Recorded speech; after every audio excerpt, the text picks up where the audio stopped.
Hello guys, this is your friend and we are back with a new fanfic. What if Naruto becomes dark after X Sakura and X Sasuke betrayed, part 1. And if you enjoy this fanfic then please press the like button and subscribe to my channel for more fanfic like this. And now let's start the fanfic. Sasuke-kun, please, I will do anything. Please just be with me. Even if that means taking me with you, I just want to be with you. Sakura pleaded with her teammate and crush. Sasuke looked back at the pink-haired girl who professed to love him enough to leave the village with him. He was about to deny her outright, but then he cocked his head and analyzed the situation. Maybe a follower who would do anything he said would be good. Orochimaru should be able to train her to be at least helpful. Okay, Sakura, you can come with me. Sasuke ended up saying. Sakura's face expressed her surprise, and then, her joy. She immediately set off after her love.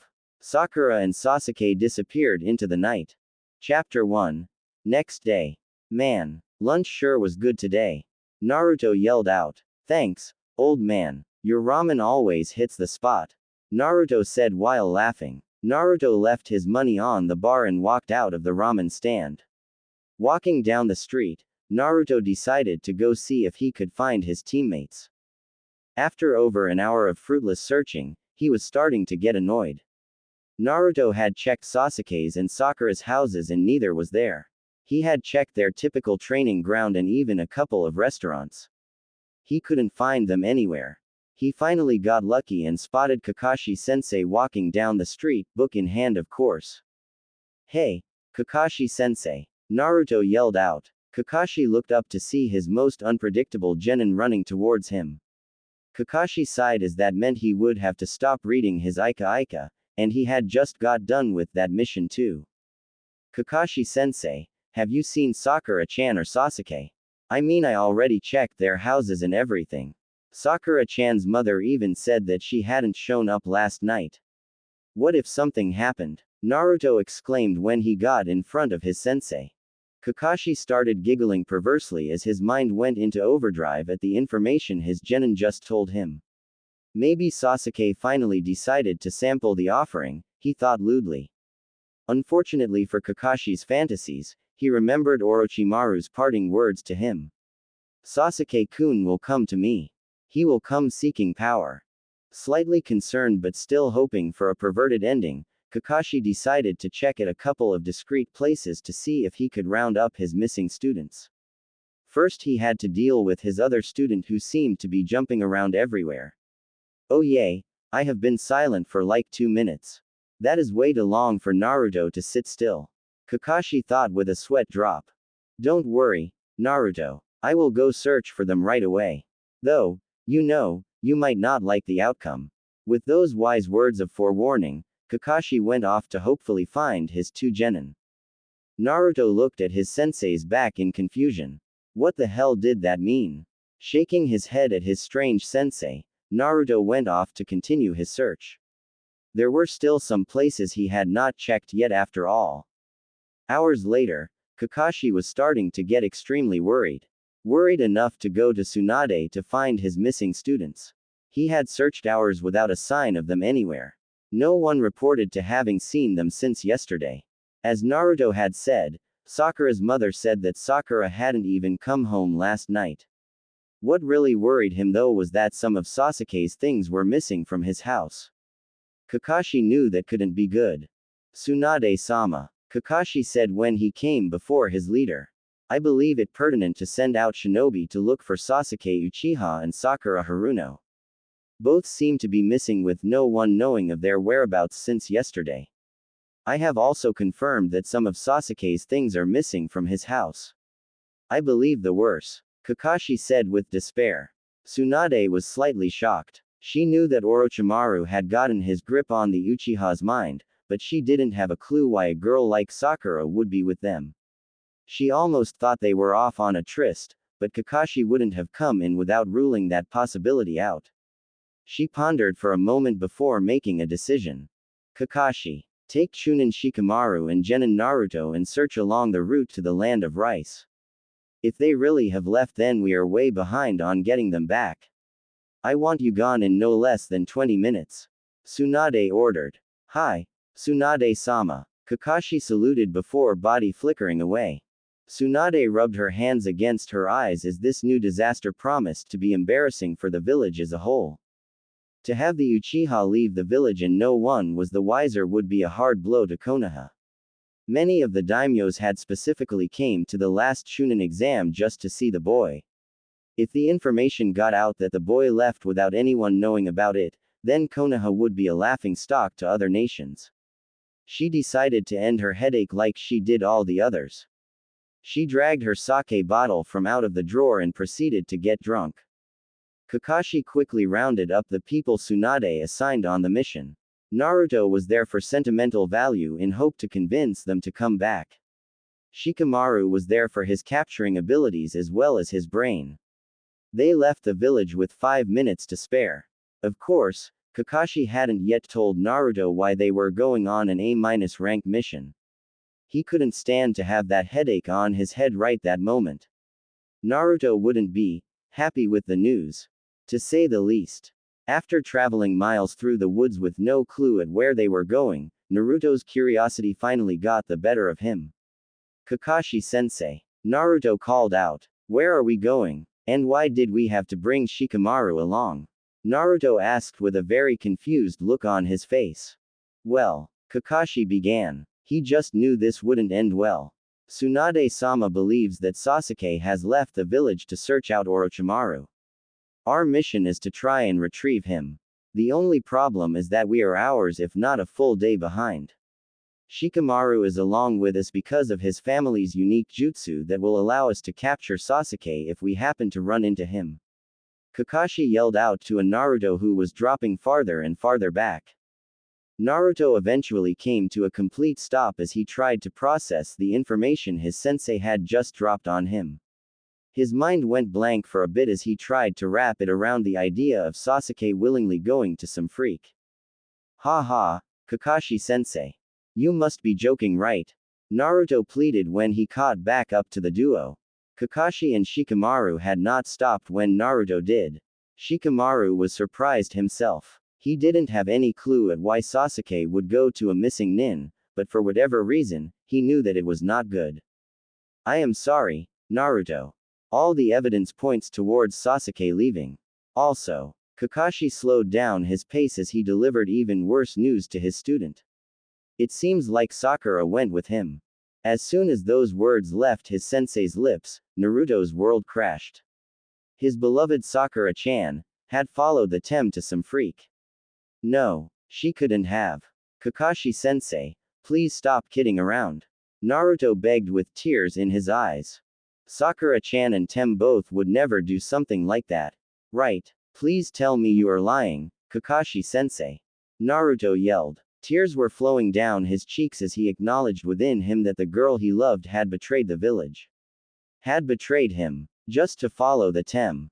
To follow Sasuke. Naruto let the tears flow freely as he finally recognized the fact that he would never go out with Sakura. Now all that was left was to catch up with them and find out the ultimate truth. Naruto suddenly sent a surplus of chakra to his legs as he sped up greatly. He was going to find the both of them, and Naruto really didn't know what he would do when he caught up with them. As he agonized over these thoughts, more and more red chakra was flowing around his legs. Naruto's speed went faster and faster. Shikamaru was stunned. To find out Sasuke had left the village was bad enough, but to find out that Sakura left with him. And they both went over to a missing nin from Konoha. If he heard that story on the street, he would laugh it off as a good joke. This situation was utterly ridiculous. Shikamaru couldn't wrap his head around the fact that Sakura was that enamored of Sasuke. The dude was a brooding bastard who hardly ever said a word. How any girl could betray everything they ever stood for that was beyond his understanding. Naruto, slow down. We are setting a fast pace anyway. You don't need to burn extra chakra to go even faster and leave us both behind. Kakashi yelled out. By now, Naruto was already a good 100 yards ahead, and he seemed to just be pulling farther away. Kakashi sighed in frustration as Naruto paid absolutely no attention to his words. He pumped extra chakra into his legs as well and just hoped that Shikamaru could keep up. The three sped off into the forest hoping to find the duo before they passed the border. After an hour of extreme running, they got their answer. They were too late. When they finally reached the Valley of the End, the sight that greeted them was of Sakura and Sasuke, along with 4 others, standing on the statue of Madara Uchiha. The world which crashed earlier for Naruto was shattered. He had initially hoped that everything was a big misunderstanding, but now he could see the truth. Sasuke had left, and Sakura had followed. His Sakura-chan who he had always adored. His Sakura-chan who he had always admired. His Sakura-chan who he had professed his love to. All of that was betrayed. All of his love and admiration and care was betrayed. For him, Sasuke Uchiha. Sasuke. Naruto roared out. And it was a magnificent roar. Backed by the Kyuubi's chakra, what would normally be a loud yell was turned into the roar of a beast. An angry beast that wanted only one thing, revenge. Sasuke and Sakura looked back the way they had come in surprise. What confronted them was not an animal like they had first thought but their sensei and teammate. Raising his eyebrow, Sasuke gave a condescending smirk at what he already considered his past. He was already beyond the losers of Konoha, and he wouldn't let them take him back. He finally had the opportunity he had always wanted. He could finally achieve the power to kill his brother. Shouldn't you losers be back in Konoha chasing a kitten or something? Sasuke asked condescendingly. Sakura, at his side, really just wanted to leave as she wasn't 100% comfortable with leaving the village yet. That feeling had only been reinforced when she met the escort for their trip. They had thrown a lot of scorn at her for being useless. Sakura's eyes narrowed though at the thought of her Sasuke-kun. She would get strong. She would surpass everybody, except Sasuke. She would be useful to her love. Sasuke, Sakura, get your freaking asses back here now. Naruto yelled out with rage. Shikamaru was slightly surprised. He had never seen Naruto this mad. He was kinda expecting Naruto to start either frothing at the mouth or just rush in an attack.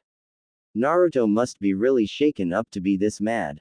I wonder though, what is with that red chakra that keeps gathering around him? The Dobi thinks to order me around. As if. Sasuke yelled. I can finally get what I have always wanted. With Orochimaru's aid, I will finally get the power to destroy my brother.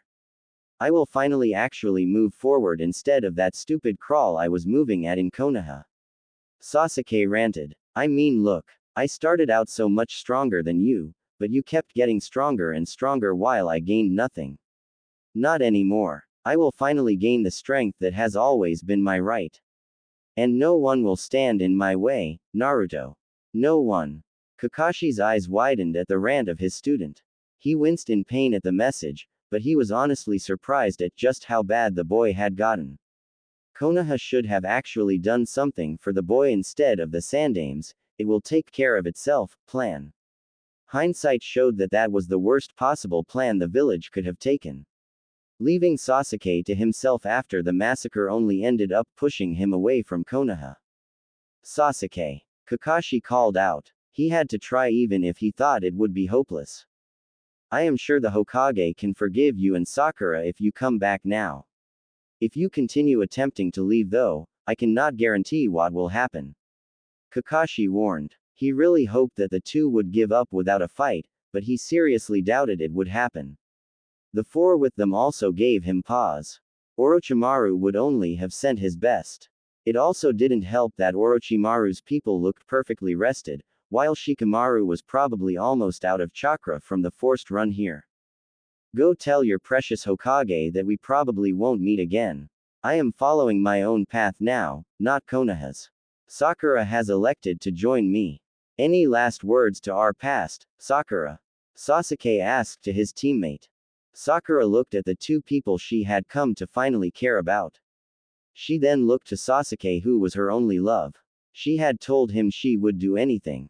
She was going to follow that promise to the end. Kakashi.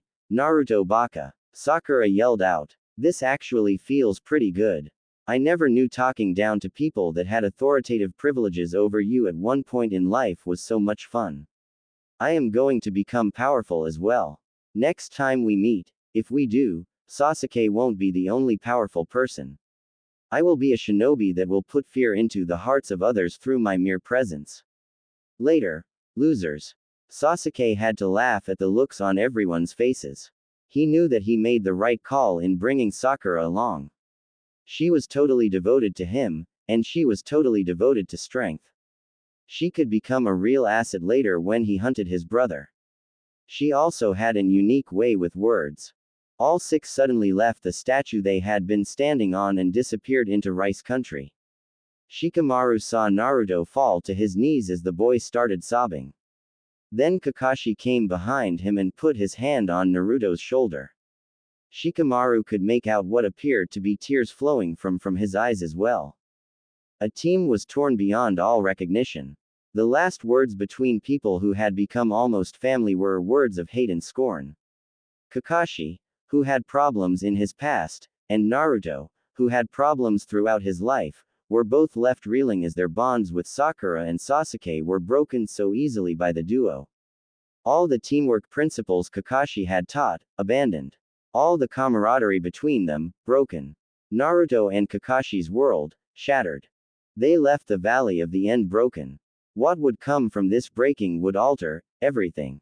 Shikamaru could only look on at his friend's pain because ultimately, they had arrived too late. Sasuke and Sakura were already gone from Konoha territory, and they had already torn Konoha from their hearts. A week had passed since Sasuke and Sakura had left. A week of laying in bed and thinking of all the things they had done together. Reflecting on where it had all gone wrong. Naruto was glad of the food baskets that were left at his door by Shikamaru and Shoji, or he honestly might not have eaten at all. Naruto was trying to literally rethink his whole life because, obviously, he had done something wrong. The one thing that Naruto had absolutely concluded was that he was too weak. He had to get stronger. Naruto didn't really understand what he was going to do, but the second thing he concluded was that he was going to beat the shit out of Sasuke and Sakura. Whether he would attempt to bring them back to Konoha was very questionable. The thought of just killing them actually crossed his mind. If anyone knew that Naruto thought of killing someone, they would immediately laugh. They would say that Naruto doesn't even know what killing meant. They would be dead wrong. The shattering of his world and the breaking of everything he thought he knew had really changed Naruto. The personal betrayal of Sakura to follow Sasuke, Naruto's teeth started grinding at just the thought of it. Really put the betrayal of the village by both of them into perspective. The girl he loved, spat on him. It was as easy as that. She had not only spat on him, but she had spat on her parents, friends, and every soul that depended her inside of Konoha. Sasuke had done the same. Ninja were supposed to protect their village and the citizens of said village. Ninja were supposed to protect their fellow ninja. Ninja were supposed to protect the lives of the innocent. Sakura and Sasuke ignored all of that to go to a freak who had been caught killing and experimenting on the people he was supposed to protect. After this realization on the third day in his room, the duo's betrayal hurt all the more for Naruto. Naruto was trying to put the pieces back together on his life. After they had arrived back in Konoha a week ago, they had gone to report their findings to the Hokage. She expressed her sympathy to both remaining members of Team 7 and gave them a couple of weeks off. She had ordered Shikamaru to tell the other genin the news. Shikamaru had told him of how the others acted when he came to deliver a food basket on one of the days. The rookie 7 were devastated. Ino supposedly hadn't been left her room in days, much like Naruto himself. The others were despondent. They couldn't believe that people they considered their friends had left to join the same person who had just invaded Konoha. It was despicable. The duo totally ignored all the people crying and hurting from dead mothers, dead fathers, dead siblings, and a dead Hokage. Naruto had already heard that Kiba had thrown himself into training. The dog boy was already determined to make sure Sasuke fell by his hands. Naruto had also heard from Shikamaru that the shinobi of Konoha were pissed. The boy that many had put their hopes in to erase the stain of having an entire clan wiped out by one person by killing that one person, had gone rogue. It left many people with bad tastes in their mouths. It only got worse when they found out that he had betrayed Konoha for Orochimaru. Naruto found it somewhat funny that people were now calling the Uchiha, as a whole, a cursed clan. They said that nothing good came out of the clan and were glad it was gone from Konoha. Naruto figured that it was mostly bitterness talking, but it was still ironic to hear. On the 8th day back in Konoha, Naruto finally left his apartment. The first place he went to was Ichiraku's ramen. He definitely needed his comfort food at a time like this. Walking the streets to the ramen stand, Naruto got the feeling that something was different within the populace of Konoha. He just couldn't put his finger on it though. He banished it from his mind when he arrived at the ramen stand. Going in and sitting quietly wasn't his usual style, but he couldn't work up the enthusiasm to put on a big smile for the owner. Naruto quietly told Ayame to keep the bowls coming. He was in the mood for a binge. After his 7th bowl of ramen, a small smile appeared on his face. After his 10th, the smile grew larger. After his 13th and last bowl, the smile was at its usual wattage as Naruto had shoved all thoughts of Sasuke and Sakura from his mind to enjoy the greatness of ramen. Naruto pondered thoughtfully that ramen could easily be used in torture. Deny people ramen, and they would flock to tell all they knew. What Naruto himself didn't realize was just how much damage the betrayal of the duo had left on his mind. He was thinking of using ramen in torture for God's sake. The thought of killing the duo was also very prevalent in his thoughts. Naruto passed all this up as just a common occurrence, but, was it really? Leaving the ramen stand, Naruto ran into the one man he had wanted to find. Leaning against a pole that helped support the stand was Jiraiya, one of the members of the Sannin. Said to equal, if not surpass, Orochimaru. Naruto knew that if he ever wanted to take on Sasuke or Sakura, he would need the teachings of someone powerful. Jiraiya was that guy. Arrow Sennin, Naruto said softly when he stopped in front of the man. Please take me on as your apprentice. Teach me, please. Naruto asked with all the courtesy he could muster. Jiraiya looked at the young boy who had been a loudmouth just a couple weeks ago. Now Jiraiya did not know what way Naruto would go. It seemed that the betrayal of his friends had done what war could not. It had changed him. Jiraiya wondered if Naruto would ever smile and laugh with all his heart again. Jiraiya, himself, knew what it felt like to be betrayed. It still hurt him to this day. Naruto, I know how you feel. Jiraiya started. Orochimaru was once my best friend. My brother. We had worked together for years. When he betrayed Konoha, it was like my heart was shattered. Jiraiya stopped to collect his thoughts. He wanted Naruto to see just how close their situations were. I tried to bring him back, you know. How I tried. Sadly, nothing worked. Sighing, Jiraiya looked at the Hokage mountain. When he continued, his voice was even quieter. Orochimaru disappeared for a few years, and the next time I saw him, he tried to kill me. Me, his best friend, or so I thought at least. It took me a few more years after that to realize that Orochimaru had no friends anymore. The only thing that interested him was power and jutsu. Jiraiya turned to look at the boy he would call his apprentice. Naruto. The pain you feel at their betrayal is probably worse than mine when Orochimaru betrayed me. Unlike me, both of your teammates betrayed Konoha, but more importantly, they betrayed you. It hurts, doesn't it, Naruto? The pain of shattered bonds. People who were once friend, once family. Gone by their own will. It hurts. Jiraiya put his hands on Naruto's shoulders. He looked him directly in the eye before continuing. The question is, what will you do with that pain? Will you lash out? Will you betray others? Or will you turn that pain into power? Will you work day in and day out to become stronger? His voice gaining strength and power, Jiraiya continued with passion. Yes. You will not give in to that pain. You will not give in to that hurt. You will overcome it, and you will get stronger. And stronger and stronger. Nothing limits you, Naruto Uzumaki. Become the best. Take this pain as a lesson. Take these feelings and never let them come into your life again because you're so damn powerful. Who would betray you? Naruto looked at the man in front of him. Tears in his eyes, smile on his face, Naruto looked at the man in front of him. Ero Sennin, you truly are an amazing person. One day, I want to be as powerful as you. I will take your advice, and I will use this experience to help me along. I will not stop, and I will not let up. I will become strong. No matter what. Naruto hugged his new sensei. Ero Sennin. Thank you. Naruto whispered while giving the man the biggest smile and hug he possibly could. Jiraiya just smiled. This was truly a feeling he had been missing most of his life. The feeling of being hugged by one who could be considered a son. Jiraiya knew he hadn't been hugged like that since Minato was 13 and had just seen his first taste of death. Jiraiya's words that day had quite possibly set Minato onto the path of greatness, just as he hoped his words this day would set Naruto onto the path of greatness.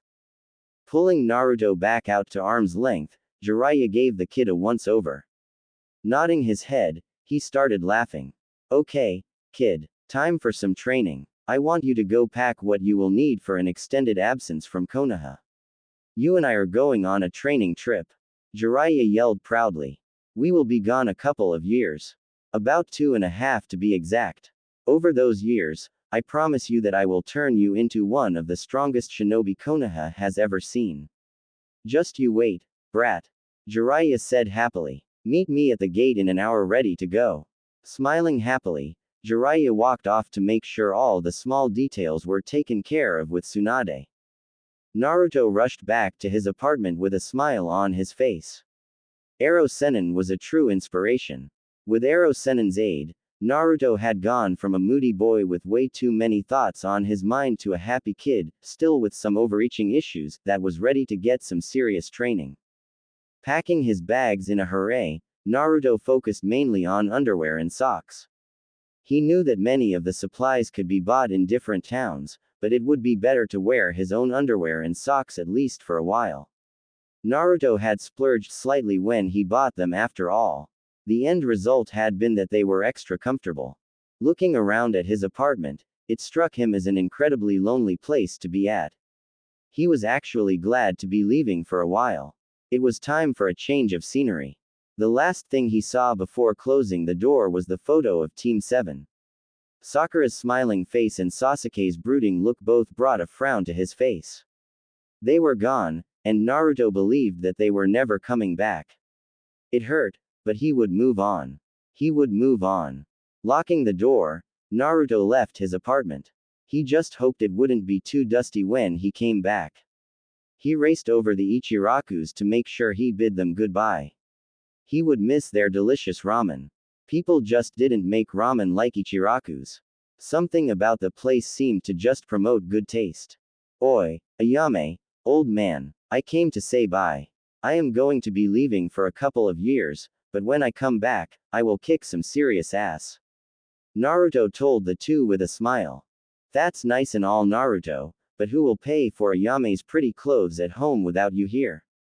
Tsuki Mock exclaimed. I don't see how we will ever make it without your insatiable appetite for my fine cooking. Tsuki said with a laugh. Naruto laughed along with the old man and Ayame. It felt good to laugh. He hadn't really done any laughing in over a week. He waved goodbye as he jogged away. Making his way towards the gates, Naruto again felt that something was different about the citizens. Usually they seemed to ignore him or whisper behind their hands, but today was different.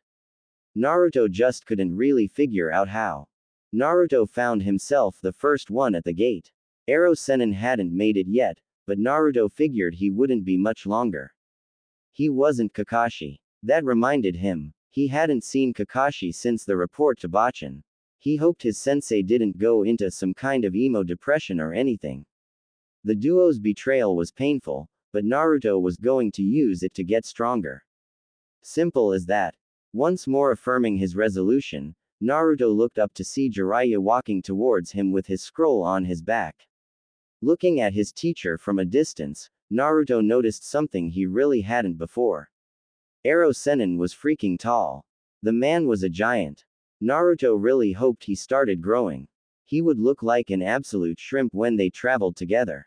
Ready to go, Ero Sennin. I want to start my training as soon as possible. I will become strong. I will protect the people of Konoha. Naruto said with passion. Jiraiya had to admit that he liked this new Naruto slightly better, though the old one wasn't bad either. Naruto now seemed to think a little more before blurting out anything and everything that entered his mind. He also seemed to be a bit, or maybe a lot, more serious. Jiraiya looked around at the citizens who had overheard Naruto and were smiling at the boy. He didn't think Naruto noticed, but the boy was going to be in for a surprise when they got back. The citizens were finally starting to acknowledge him. Let's go, brat. I will even start your training as we walk. I bet you're going to be more powerful in no time. Jiraiya's voice drifts back to the citizens' ears as the two leave Konoha. It wasn't for another couple of minutes until their backs, one giant-sized and one shrimp-sized, disappeared from view. With Kakashi. Kakashi was in his house curled up in bed. He hadn't left since he got back. Cradling his knees in his hands, he was just rocking backwards and forwards. If anyone was around, they would hear the words, "I am a bad sensei. I am a bad sensei," repeated over and over and over. Kakashi was having some slight problems. It would take him the full 2 weeks Tsunade had given him off to break out of his funk. Once he finally broke out, he realized that being emo wouldn't really help the situation at all. Kakashi eventually decided, with the help of a nice, cheap psychiatrist, that becoming even stronger would be the best thing that he could do for himself at the time. Kakashi went into training with a vengeance. He was going to get his students back if it killed him. Back with Naruto and Jiraiya. Naruto grinned happily as they were walking down the road. Ero Sennin truly knew how to put him in a good mood. Naruto was determined. The time spent on this training trip would truly define him. He was going to create, adapt, and flat-out copy, with his own little flair, of course, any jutsu as he thought would truly help him. He was going to become so fast and good that he would leave Sasuke in the dust. Nothing would be able to stop him. He was Naruto Uzumaki, damn it. Future Hokage. And when he got his hands on Sasuke and Sakura, they better start praying because, in him, they would find no mercy. Miles outside of Konoha, two men were walking. Well, it would be better to say one man and one small child. Naruto Uzumaki had just started the first training exercise his sensei had given him. The exercise was one of the basic of basics with a slight twist. All Naruto had to do was keep 35 leaves stuck to his body while walking and then running. Easy, or so Naruto first thought. Naruto was having a little trouble with the exercise. One thing was that every time he pushed chakra to his legs to keep up with Ero Sennin when they started running, it immediately made every single leaf fall off of him. The other problem Naruto was having was that he was having trouble keeping all the leaves on his when he was just walking normally. It was quite vexing. Ero Sennin. Naruto called out. I actually understand how this will make me better because my chakra control could use a tad bit of training, but isn't there some way I can speed this up? Naruto logically asked. Jiraiya almost did a double take when he heard the boy not whining for new jutsus. Yes, it will be a little difficult getting used to how Naruto is acting now. Well, Naruto, I am sure there is a way. How about you think of one? Jiraiya magnanimously offered. He couldn't keep the grin off his face at the angry look Naruto threw him. Thanks a lot, Ero Sennin. Always so helpful. Naruto griped. Naruto went back to attempting the exercise while they continued onto the town they planned to stay for the night. It took them another 5.5 hours to reach it because of their slow pace. Consequently, it was dusk when they reached the cozy little town. Surprisingly, Naruto had made good progress on the chakra exercise.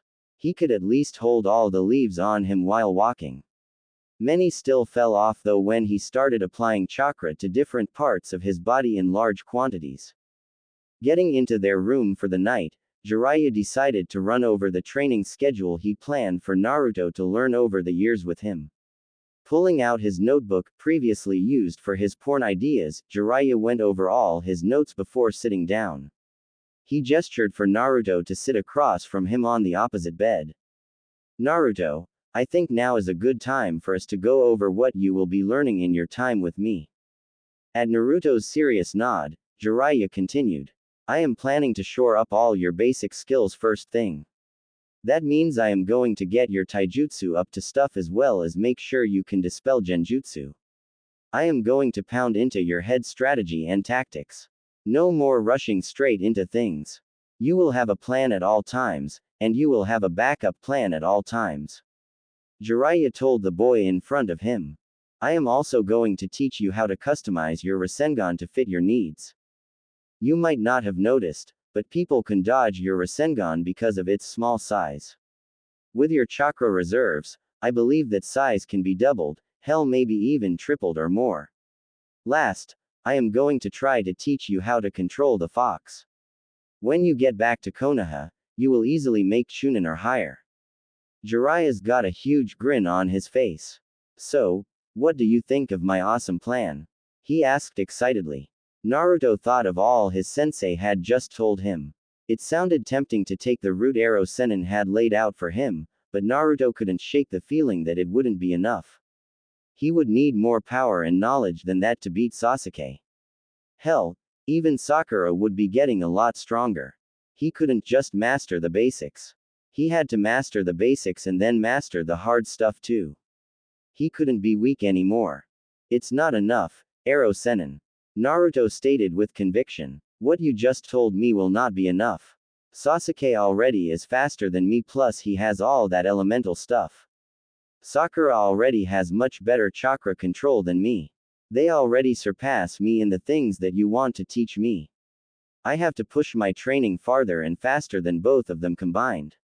Naruto declared with his hands balled up at his sides. Jiraiya was quite surprised that the training plan he had worked on for a week was so quickly shot down. He was also surprised at the look in Naruto's eyes. It was a look of strength. Jiraiya had seen glimpses of that look from Naruto before, but this was the first time he had seen it so strong. When Naruto had told Tsunade that he would learn Rasengan in a week, this look had been in his eyes. When Naruto had faced down Kabuto, this look had been in his eyes. Naruto wasn't backing down. Rubbing his chin thoughtfully, Jiraiya pondered on what to do. Naruto wasn't budging on a different training plan. I could let the boy use shadow clones for some of the basics. That might work, or destroy his brain. One or the other. That would definitely solve the whole speed problem, but the question is, should I do it? Finally reaching a decision, Jiraiya decided to do it. I mean, what's the worst that could happen? Jiraiya went on to tell Naruto of the Kage Bunshin's prime purpose. Naruto, the shadow clone jutsu is not really meant for combat, though you have done a good job using it as such. The main purpose for shadow clones is for information gathering. Jiraiya explained. Naruto listened to his sensei, fascinated. He never knew that he was using his main jutsu wrongly. Kinda hurt his feelings that no one had told him how to properly use it though. Tuning back into his sensei after his slight inner musings, Naruto was further fascinated at just how amazing the shadow clone jutsu was. You see, Naruto, Jiraiya said, shadow clones were used for information gathering solely because whatever a shadow clone learns, the original learns as well. Using this feature, along with your rather large chakra reserves, I believe it is possible to train via shadow clones. This path should cut out any whining you wanted to do because you're not training fast enough. Jiraiya said with air quotations. Naruto smiled slightly at his sensei's antics. I do have to warn you though. This method of training is very dangerous. Worst case scenario, your brain melts from too much information.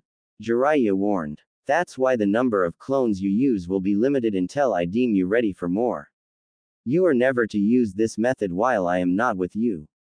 You understand, Naruto? Jiraiya asked in all seriousness. Who knew what would happen if the kid decided to send 1,000 clones to a library with each one getting a different book? Jiraiya shuddered slightly at the horror of that image. I understand, Arrow Sennin. Naruto whispered softly. Naruto did understand. Arrow Sennin was trying to help him get stronger. If the method of doing so happened to be dangerous, then that was the price to pay for power. Naruto was determined to gain power no matter the cost. Arrow Sennin, I also think some of those elemental jutsus would be really good for me to learn. Those, along with a great increase in speed, should greatly help me. Naruto said. Then a complicated look came over his face. I am not sure, Naruto started. What exactly I am going to do to Sasuke and Sakura. Stopping and taking a deep breath, Naruto continued, but I know it will not be good.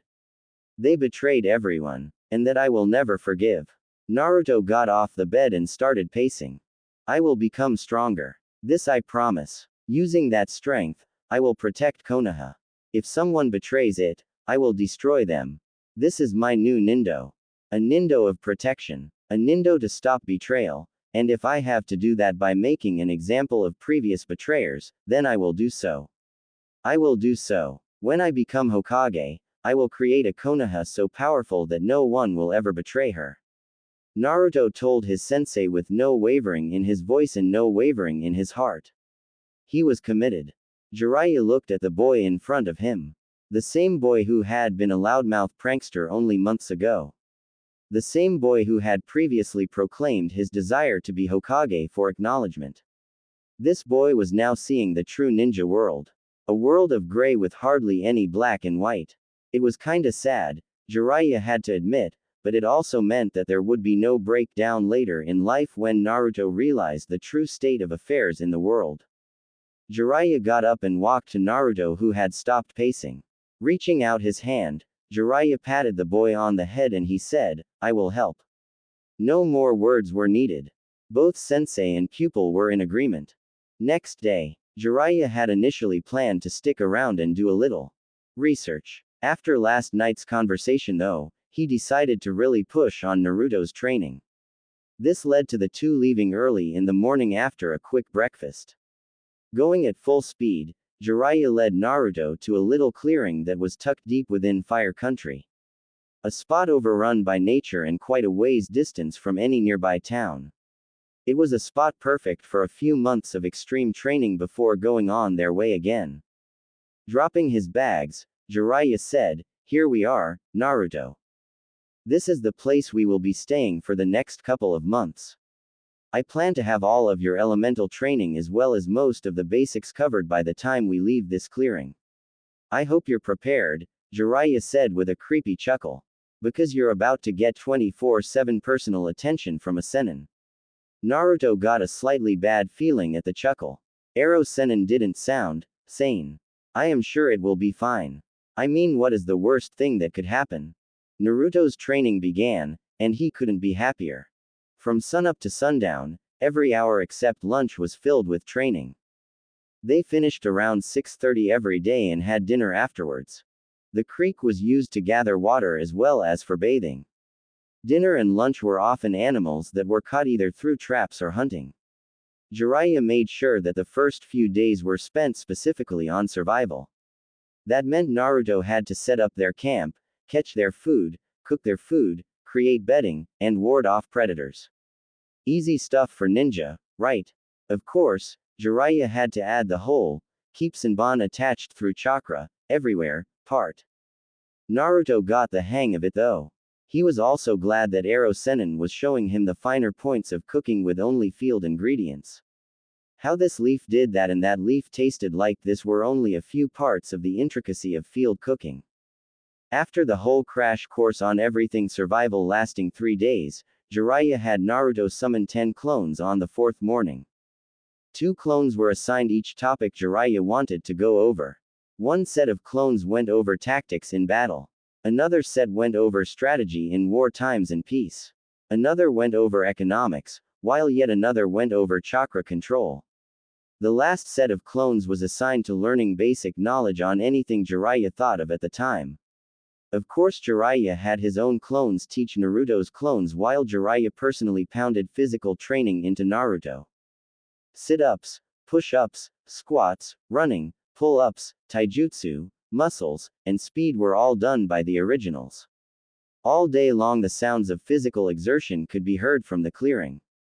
The only time they stopped was during infrequent water breaks. Jiraiya was determined to get Naruto to a basis of low chunin within a month. Knowledge, power, speed, and ability were all wanted within a month. Jiraiya and Naruto were both intent on this goal. Jiraiya was very insistent on a better taijutsu for Naruto. He explained his reasoning on the sixth night. Naruto, your shadow clones are very versatile. If you learn how to henge them at the right times, you would automatically be very dangerous. If you set up a trap with hanged clones before the enemy even arrived, I don't see how you couldn't take down most people. That is why I am teaching you how to better incorporate your shadow clones into your taijutsu. Jiraiya got an excited grin on his face before continuing. I mean, think of it. You could henge into weapons or pieces of the landscape that could fool even the most observant ninja. Of course you would have to be on the lookout for sensor-type ninja, but those are decently rare. Hell, with your reserves and intuition, I wouldn't put animals outside your reach. Learning how to henge into multitude of animals would surely take enemy ninja by surprise. Jiraiya told an excited-looking Naruto while chewing on a bird. I never thought of any of that, Ero Sennin. Most of that sounds really cool thought. Naruto told the man with an animated grin. Jiraiya was glad to see Naruto so excited. The times the boy truly got happy nowadays weren't very often. I am your sensei after all. I do have to think of what to train you. Jiraiya replied with a smile. What I just listed were mainly trap purposes. You also have to consider creating shadow clones to block attacks. Creating clones to help you dodge an attack, especially in the air. Creating clones behind the enemies.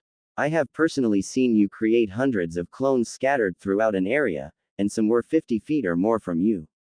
By the time you leave me in a couple of years, I will have you creating one clone 50 feet away from you. I am sure that any of these applications will be very helpful in combat. Jiraiya then pointed to Naruto, who was seated across the fire from him. Jutsu are nice. The more you have, usually the more versatile you are. But there are some jutsu that the deeper you dig, the more you find. Kage Bunshin is one such jutsu. Now, Jiraiya shouted while getting up. Let's get to sleep, he said with a smile. Naruto's sweat dropped at the scene. What was the point of yelling like that to just go to sleep? The month passed quickly for Naruto. All day every day was spent training. He would make breakfast in the morning, eat, summon a clone to hunt for lunch and supper, summon 10 other clones to go off with Jiraiya's clones, train with Jiraiya. This included anything from getting the crap beat out of him to just working on muscle strength, eat lunch, train more, eat dinner, sleep. It was fun. The second month came along, and Jiraiya was proud to say that Naruto's physical abilities were all at least at low chunin level. His trap abilities though, Jiraiya just had to shake his head. Naruto seemed to take to traps like Uchiha did to fire jutsu. Easily. I guess it is a holdover from his pranking days. Jiraiya decided to start what he wanted to teach Naruto for the second month. All that was left to do was have the kid discover his elemental affinity. Good thing I have some chakra paper for seal work, or I could have been in a slight bit of trouble. Jiraiya went over to his bags, which he had hardly touched since they arrived, and searched through them until he got what he wanted.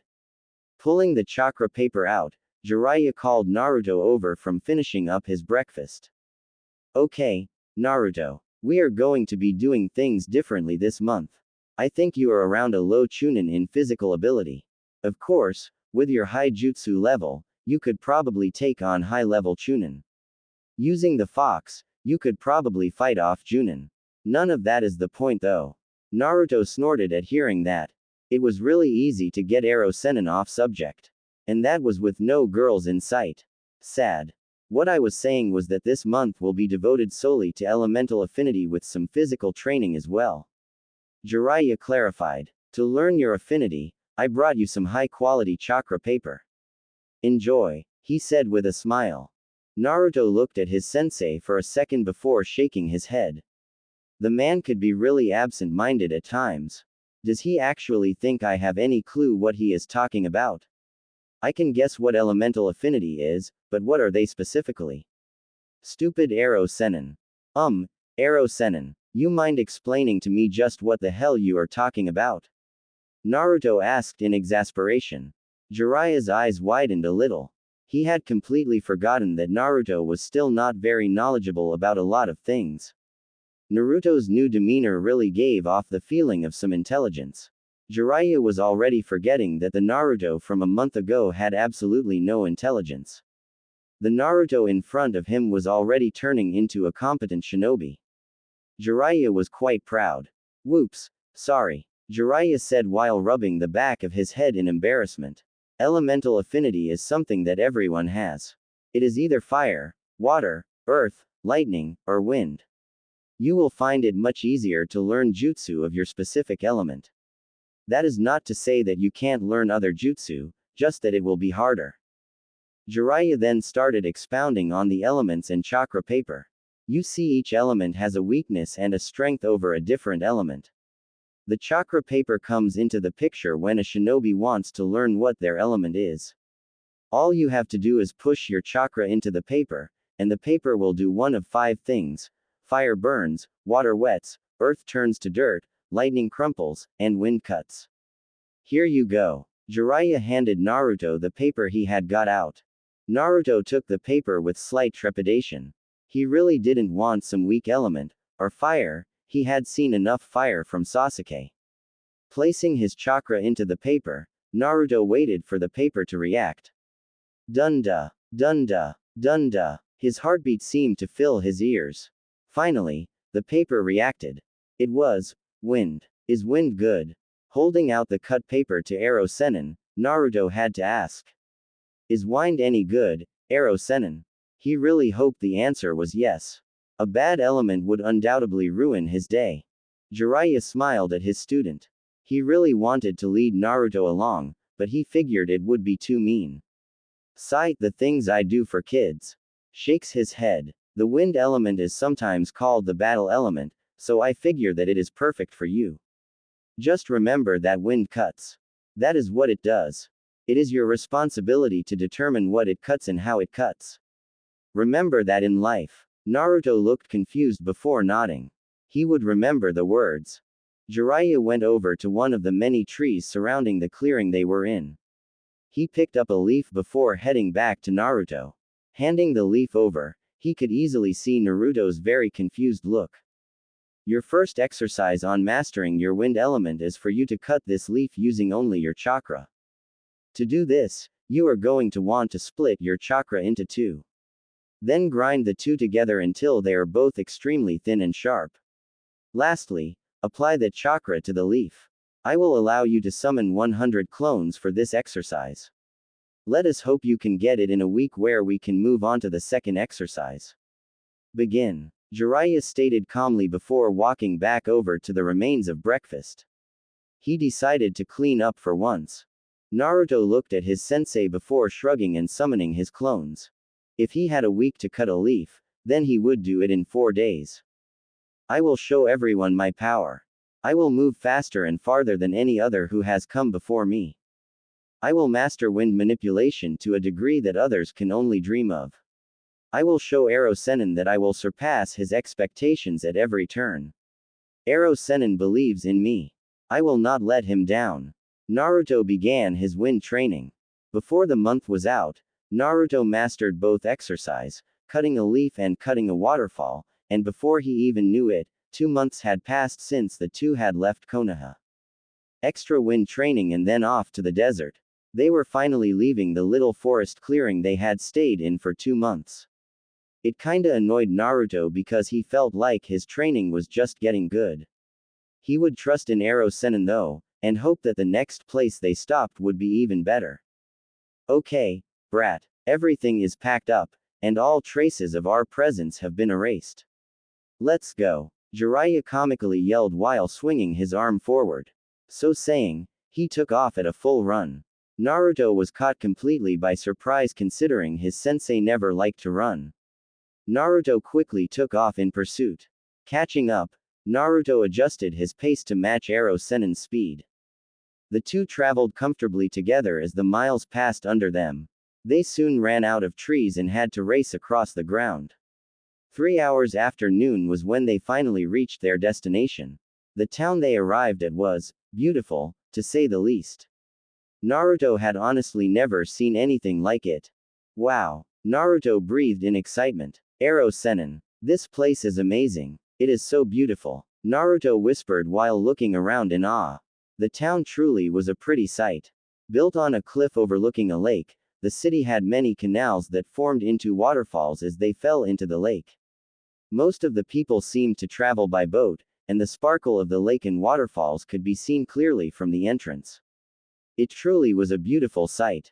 The two walked into the town of Aquava, hailed by many as the most beautiful town in Fire Country. They walked many myriad streets along with a few forays over the water until they reached a respectable-looking inn. Walking in, Naruto could immediately see why Ero Sennin thought of this place. Most of the servers were absolutely beautiful. Trust Ero Sennin to find the place with the most beautiful girls, Naruto thought while shaking his head ruefully. Once they reached their room, Naruto had to ask why they were here, besides the pretty girls of course. Ero Sennin, what are we doing here? Naruto asked curiously. I don't exactly see this as the place to do a lot of training. Jiraiya smirked. He just knew that his next training plan would totally blow the kid's mind. Jiraiya had devised this plan once he learned how quickly Naruto mastered his wind affinity. There happened to be a total of 14 waterfalls falling down into the lake below. Jiraiya's plan was to have Naruto, without any clones, cut all 14 at the same time. The sheer quantity of chakra necessary for such a feat would kill almost any person who tried. For people like Naruto and Jiraiya, however, it was possible. The only thing Jiraiya could foresee making this exercise not work would be the huge distance between all the waterfalls, and the fact that Naruto could only be in close proximity to one. This whole exercise was designed to force Naruto to create wind chakra so sharp and powerful that it would basically be an A-rank jutsu in its own right.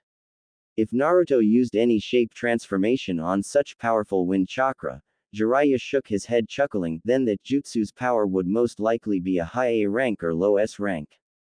We're here because I want to be. Jiraiya told his apprentice with a smile. At seeing Naruto's slight pouting face, he had to laugh. Ha ha ha. Kid, you have to have some faith in me. What? Did you think I came here only because of the girls? Jiraiya asked rhetorically. At seeing Naruto's nod, Jiraiya developed a slight sweat drop. Well, you're wrong, brat. The exercise I am going to have you do is basically waterfall cutting, just on a gigantic scale. Jiraiya started smiling evilly while rubbing his hands. You, my fine apprentice, are going to be on the lake below. Your job? Cut every waterfall. At the same time, without clones, Jiraiya started cackling when he saw the look of horror on Naruto's face. Naruto was now sure. Ero Sennin was batshit crazy. There was no way that he could do that. Naruto had seen how large and separated those waterfalls were. It would be impossible for him to cut them all at once. The chakra requirements alone might not even be possible for him. Naruto started thinking of any way he could convince Ero Sennin to see reason. Then he stopped. He closed his eyes before mentally berating himself.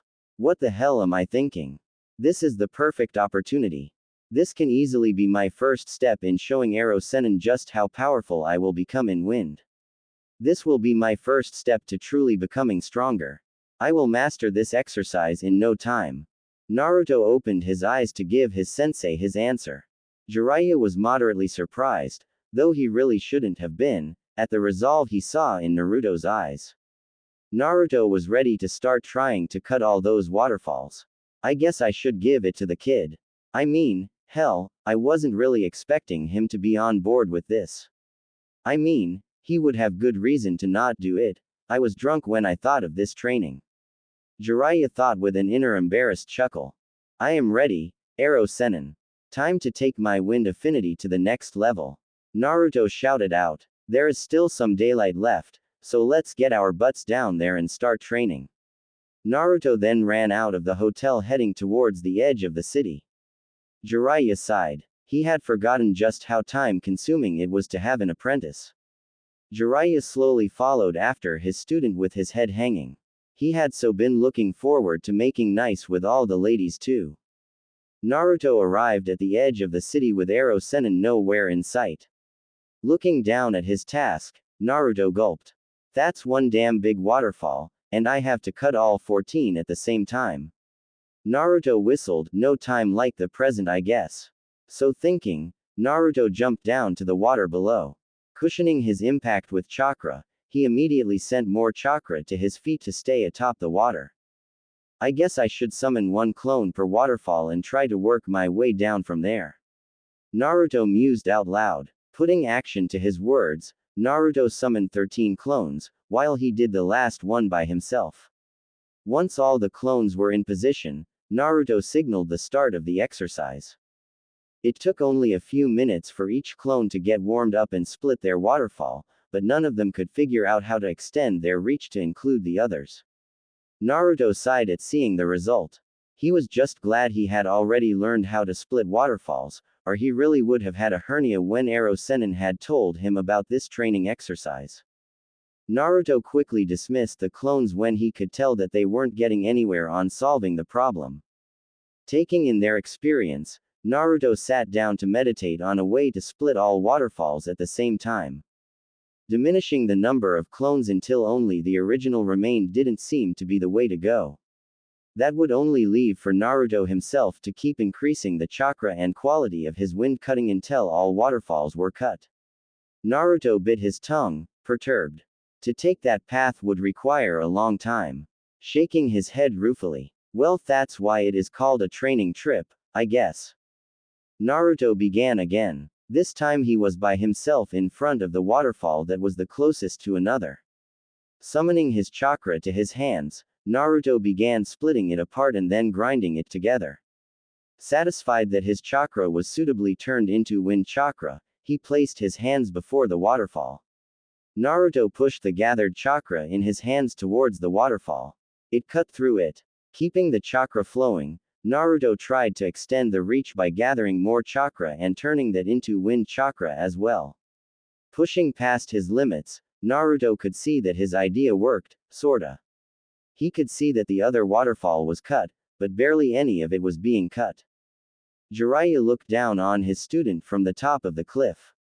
He had to hand it to the boy. Naruto was seriously trying to cut 14 waterfalls at once. Naruto was also finding out the difficulty of extending chakra away from the body at great distances. It didn't help that this whole exercise was just a nature manipulation with no hand signs or any other aid to help make the chakra extend farther. Everything was totally dependent on Naruto's skill with wind chakra. Jiraiya just hoped the kid could do it. Hell, Jiraiya knew that he sure couldn't do this exercise. Jiraiya watched until the sun went down. He was going to call it a day when he noticed that Naruto was basically asleep on his feet. Another tapping his head while pondering the right word. Advantage of this training was the huge chakra cost. Naruto's reserves would probably be even larger as he continued trying to get this exercise down. Naruto's control of his chakra would also be much higher after all this. It was like two birds with one stone. I am such a genius, Jiraiya congratulated himself. Naruto woke up the next morning in bed at the inn they were staying at. He had no remembrance of coming back here, so he figured that Arrow Sennin must have brought him back after he collapsed from his training. Shrugging it off, Naruto ran down to get some breakfast. He couldn't wait to get back to training. Arriving in the dining room, Naruto saw that his sensei was already pigging out on the food.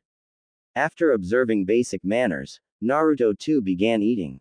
Finishing as quickly as possible, Naruto was about to run out the door before Arrow Sennin called him back.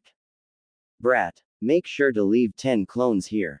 We can't have you slacking off in other areas while you practice your wind affinity, can we? Jiraiya asked with much enthusiasm. Naruto's eyes widened for a second until he started smiling as well.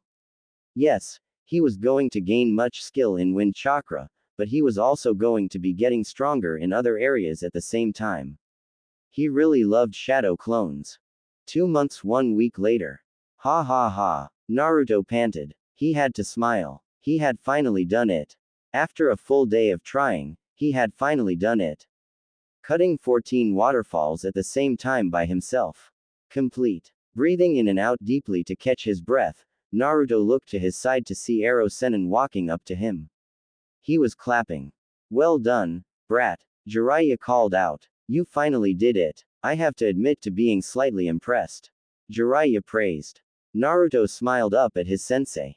Ero Sennin didn't give out praise lightly.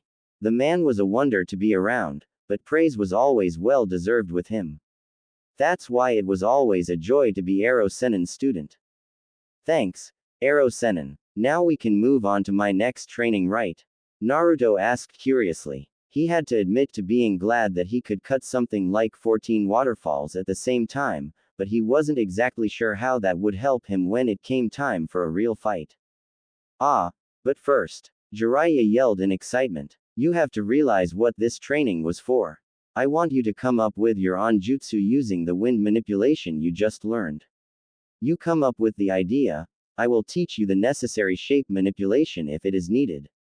Though I should also say that the Rasengan is the ultimate shape manipulation. It is also an incomplete jutsu. If you added your wind chakra to the Rasengan. Jiraiya tempted. Naruto snorted at his sensei's obvious hinting. What Ero Sennin was mentioning wasn't a bad idea. It just wasn't what his recent training needed. Naruto knew that he had been training his wind affinity for long distances. The Rasengan wasn't a long-distance shape manipulation. He needed something new, something different, something powerful. Ah, that could work, Naruto thought excitedly as the perfect idea came to mind. But it would be quite difficult, and I would definitely need some harsh shape manipulation training. Naruto thought with a sour look on his face. I could always use shadow clones for this one though. Naruto thought with a brightening outlook.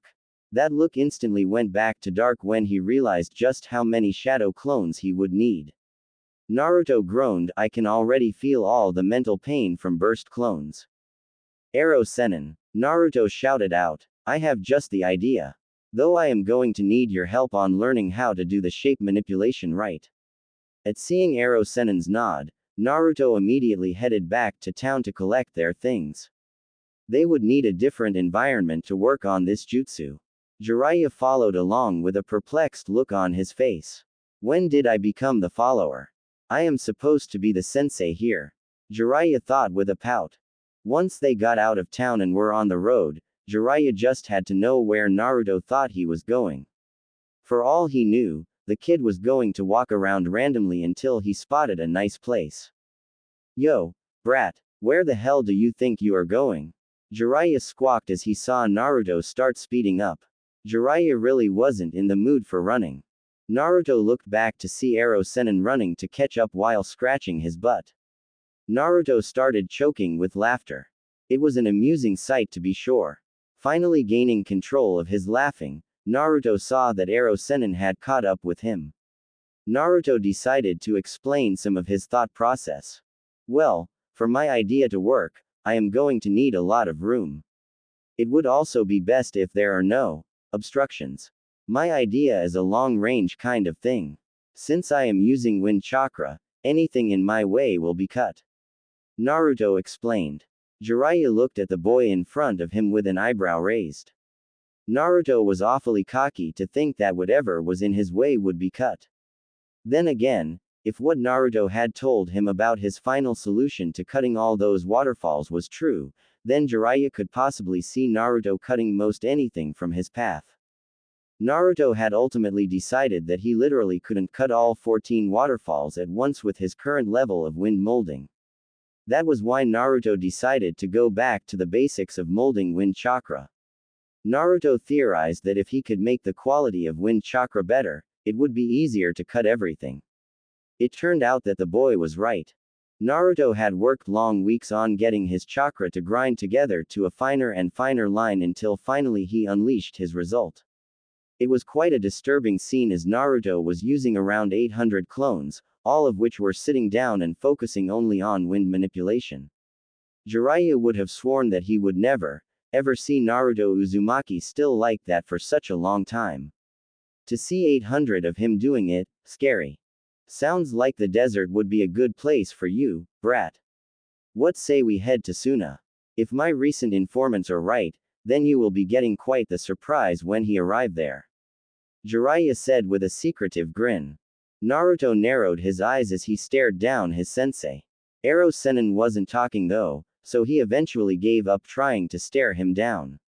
It always annoyed him when Ero Sennin decided to get all, hush hush. Sighing, Naruto continued walking.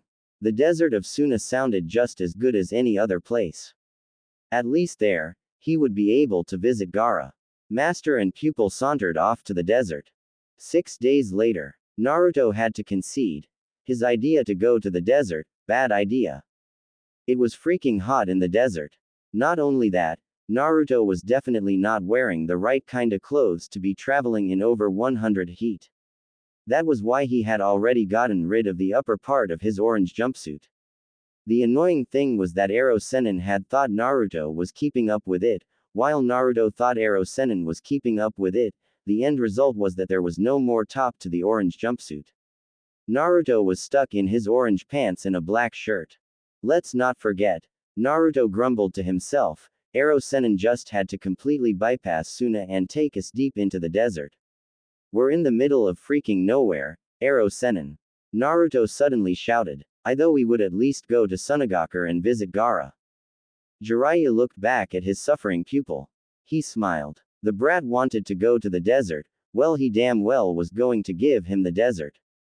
Before Jiraiya even thought about taking him back to civilization, Naruto was going to have a whole new level of physical fitness. Tut, Naruto. You did want to come to the desert to work on your jutsu, remember? Jiraiya asked sweetly. Naruto was going to kill him. He could already see Ba-chan's reaction. Where is that pervert? She would say. I would reply, I killed him. She would look shocked and then ask, why? He annoyed me, would be my perfectly logical. She would go into deep thought for a second, and then look up and say, perfectly understandable. Yes, Naruto could see it all now. He started laughing maniacally. Jiraiya became slightly scared from the evil laughing Naruto was doing. The boy really needed to tone down the whole bad guy vibe he had going. Oh well, I can always beat it out of him out here. Jiraiya developed his own evil laugh. Okay, Naruto. We are here, Jiraiya exclaimed while thrusting his arms outward. Naruto looked and looked, but all he saw was sand. He did not like where this was going. For the next couple of months, we are going to be camping right here. While your clones are doing whatever shape manipulation you want to learn, you and I will be doing a totally insane workout schedule. Jiraiya said with a smile. Naruto really did not like where this was going. Of course, in this heat, it would be totally understandable that any exercise you do will tire you out more than you are used to. I promise you right here and now, any time you drop from exhaustion, I will immediately double whatever we are doing at the time. Jiraiya warned. Hey, he was a nice guy. He at least gave the boy warning. Naruto looked at his sensei. He looked at him some more. A little more. Then he looked out at their new training area. Then back to his sensei, who was still smiling. He leaked a few tears before bowing his head in imagined pain. Naruto just knew that this wasn't going to turn out good. 2 months in. 2 glorious months of physical training in a freaking desert. Naruto, while admitting to the effectiveness of the training, was still ready to get the hell out of there. So what if he could use his chakra to help keep him cooler? So what if he could use chakra to walk on sand instead of sinking? So what? It was freaking hot. Jiraiya watched his student with an indulgent smile. The brat was in a mood again. One thing that annoyed Jiraiya about Naruto's new attitude was that every now and then Naruto would just start getting all uppity. Naruto used to never get uppity.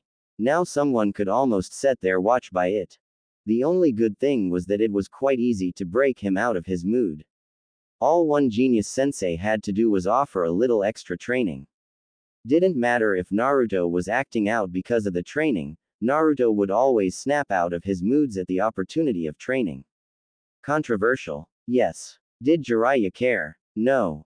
Jiraiya himself was getting tired of the desert, but he figured it would a couple more months until they left.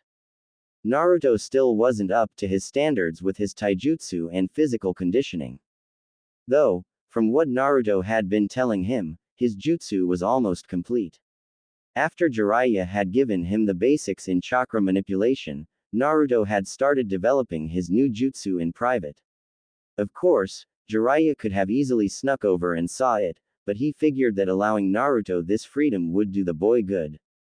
It would also give him a surprise whenever Naruto completed it. Jiraiya liked surprises, especially ones. Naruto huffed as he finally finished the last semi-impossible task Ero Sennin had assigned him that day. This time all he had to do was dig a hole using only his hands, in sand, without chakra. Suffice it to say that Naruto almost rebelled before common sense took over. Ero Sennin had to have some purpose in making him do all this in 100 heat. Naruto wasn't yet ready to believe that Ero Sennin was just making up stupid exercises as he went along. Yet, Naruto had to concede that there were some good things that came along with all this bad training. One good thing was the rock-hard six-pack Naruto was now sporting. Another good thing was that Naruto's muscles clearly now had a lot of definition to them. Nothing too bulky, but an amazing mixture of finesse with strength. Ero Sennin had worked hard to make sure Naruto's muscles became just right. Naruto also had to concede that the training had given him a huge addition to his stamina. Being able to run all day in sweltering heats had to be a good thing. It was a good thing it didn't take Naruto long to get that down because Ero Sennin had kept his promise of doubling whatever he was doing if he failed. Instead of 1500 push-ups, Naruto had ended up doing 6000. He had failed trying the 3000 as well. Along with all the physical strengthening, Naruto's chakra control had also risen.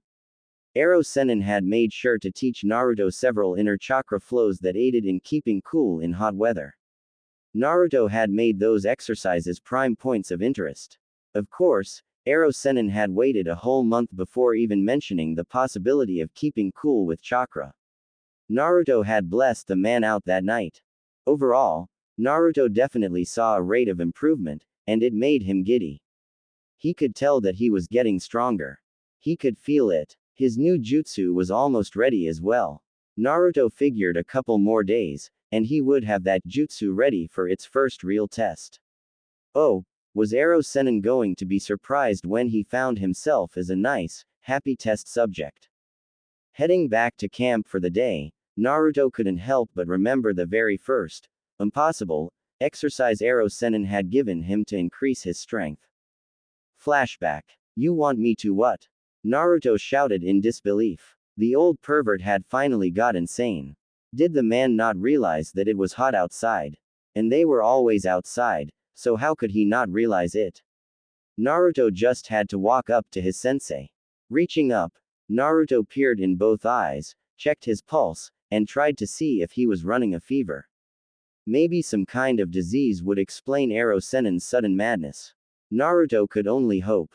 Jiraiya had been getting more and more ticked at every action his student had taken. To see if he was sick. Did the brat not want to get stronger, and isn't my training the best in the world? Were two questions going through Jiraiya's mind.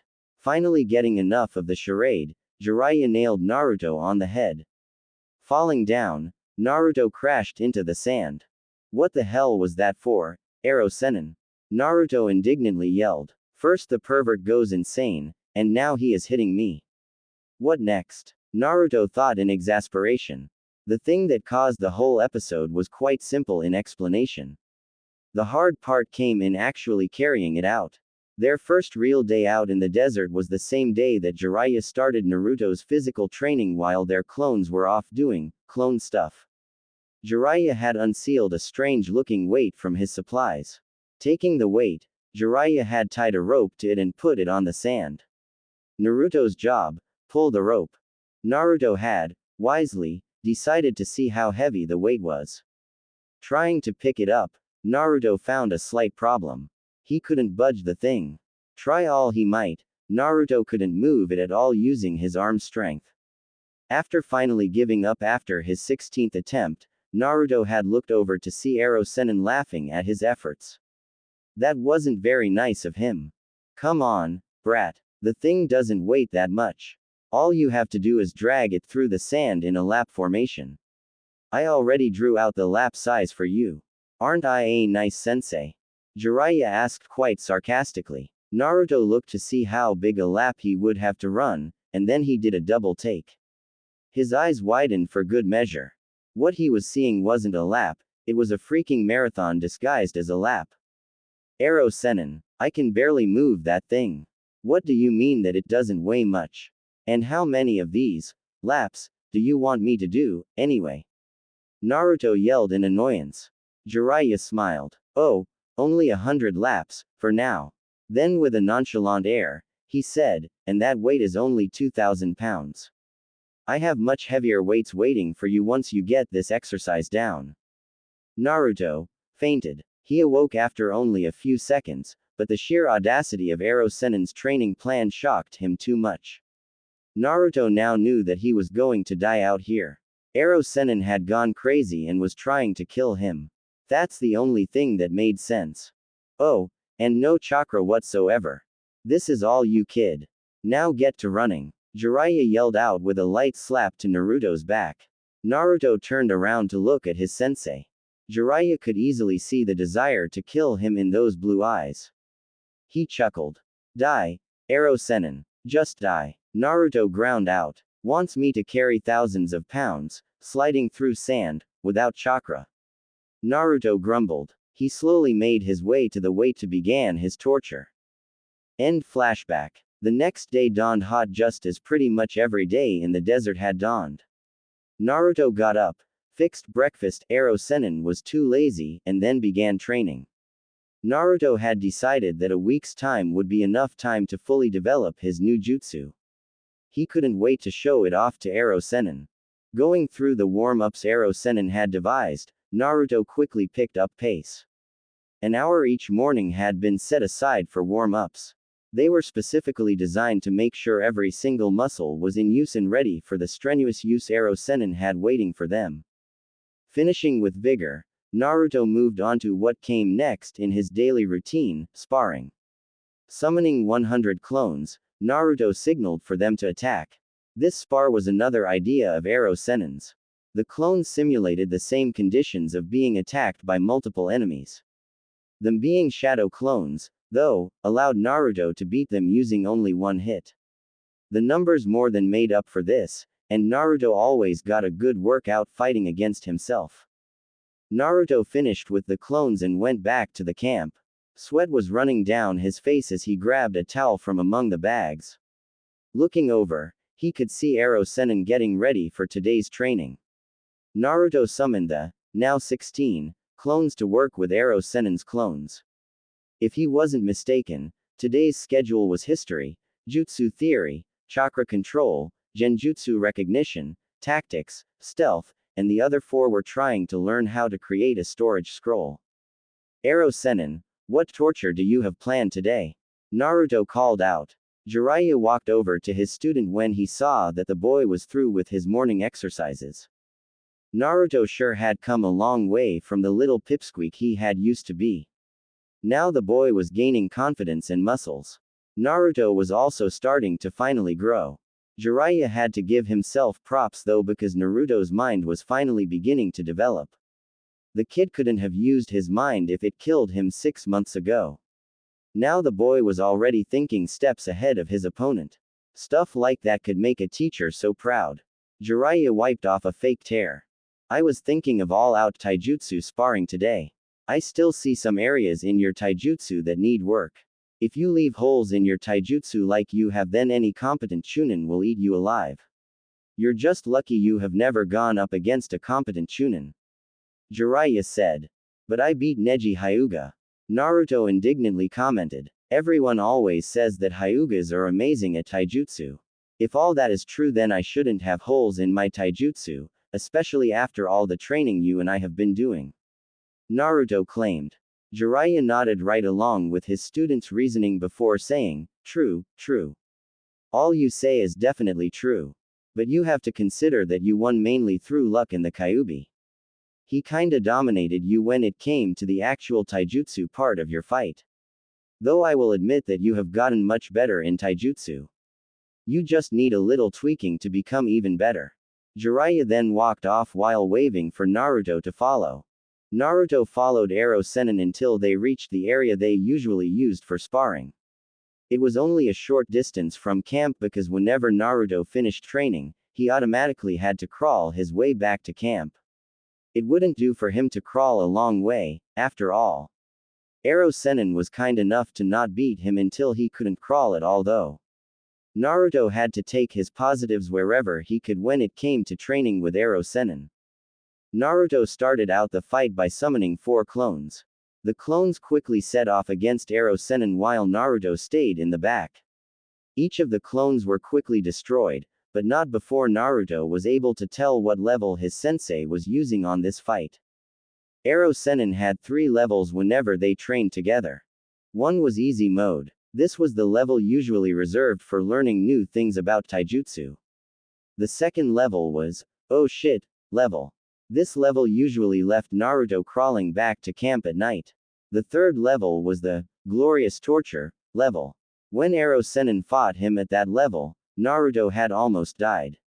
It was good that Ero Sennin had only fought him at that level once. Of course, Ero Sennin just happened to be using that level in this fight. Giving up on his deliberations, and his slight panic, Naruto rushed in while summoning more clones for quick substitutions.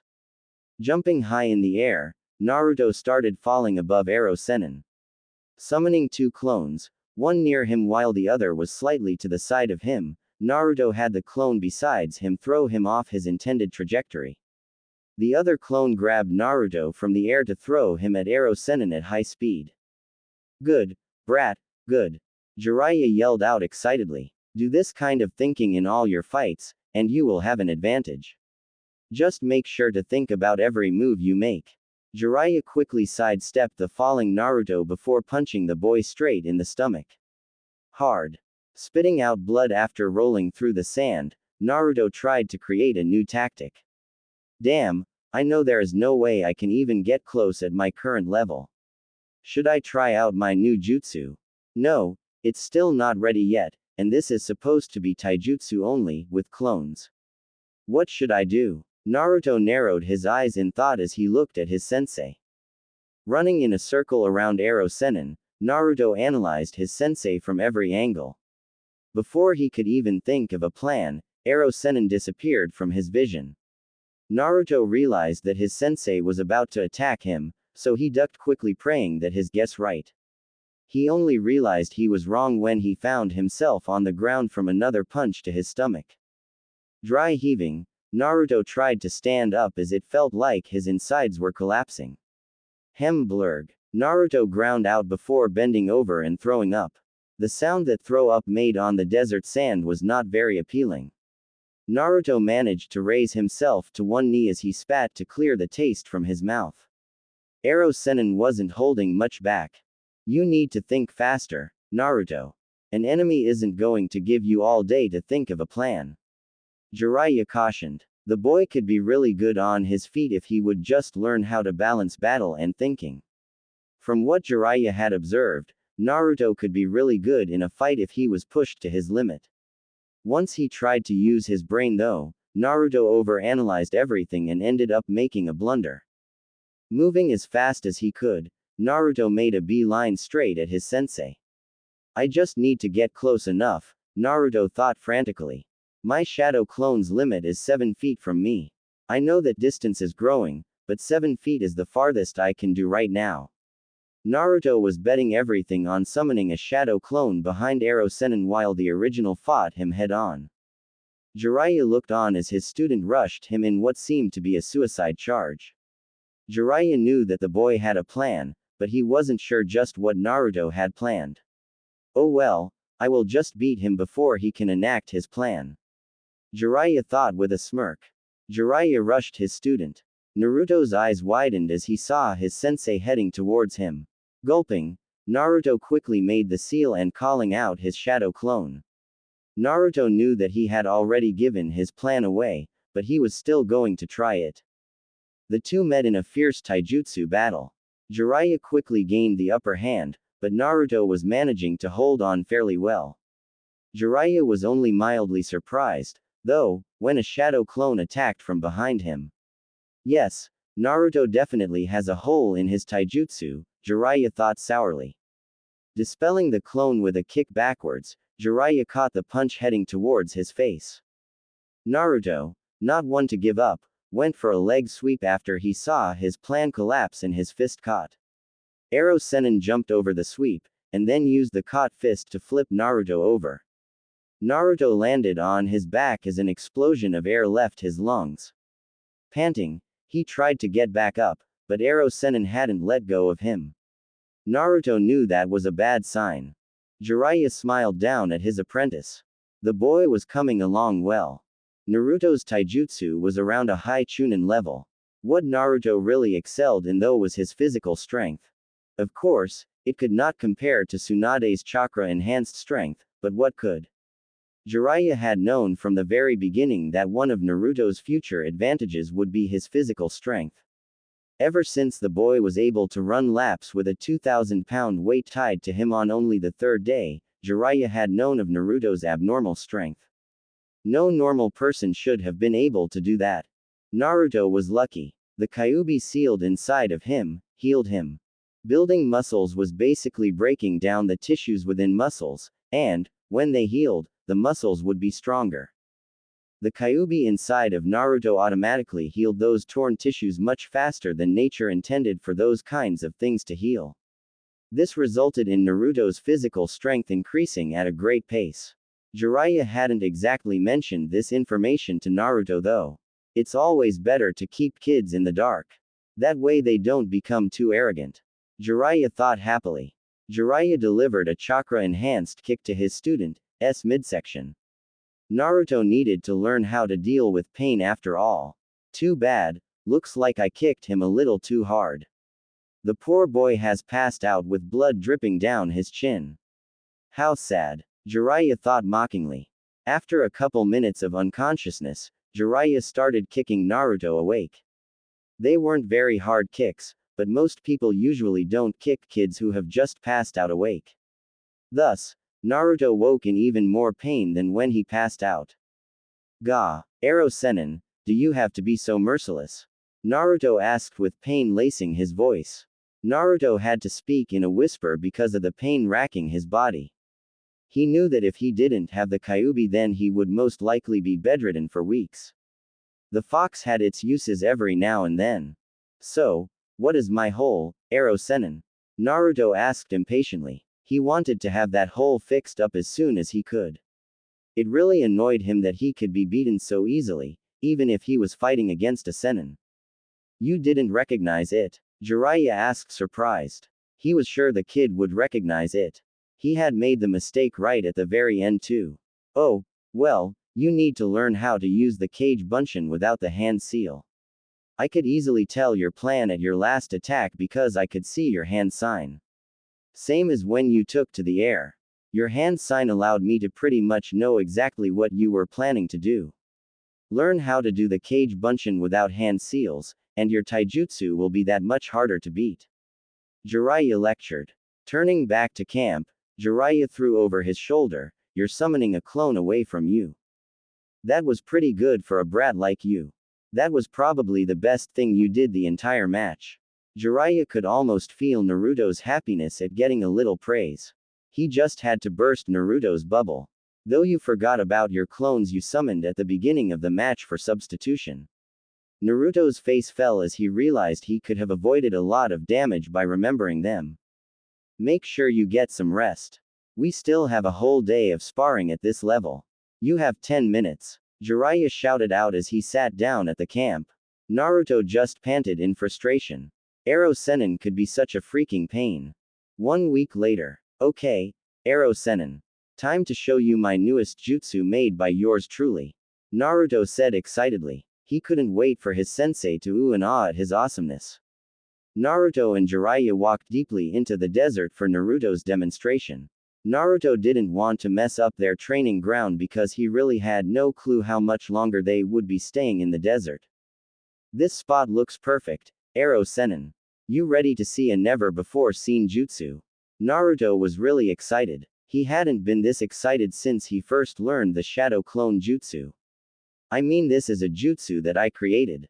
Yeah, brat, Jiraiya lazily said. He didn't show it, but Jiraiya was very interested in seeing what his student had come up with. With that high-quality wind chakra and the sheer reach and power of it, Naruto should at least have an A- rank jutsu. The only thing that would prevent it from being A rank would be if Naruto tried to do something stupid that had no fighting purpose. Thinking about it, Jiraiya could see Naruto doing just that. Please, oh God, let the boy have not screwed up. Jiraiya prayed fervently. Here we go, Naruto shouted before raising his hands. Jiraiya was surprised, and very pleased, at Naruto's creation. The jutsu was very efficient. One of the best things about it in his opinion was that it did not require hand seals. That would obviously be a plus in any engagement. The cutting ability of the jutsu was also very amazing. Yes, the jutsu could be very, very good. Jiraiya was proud.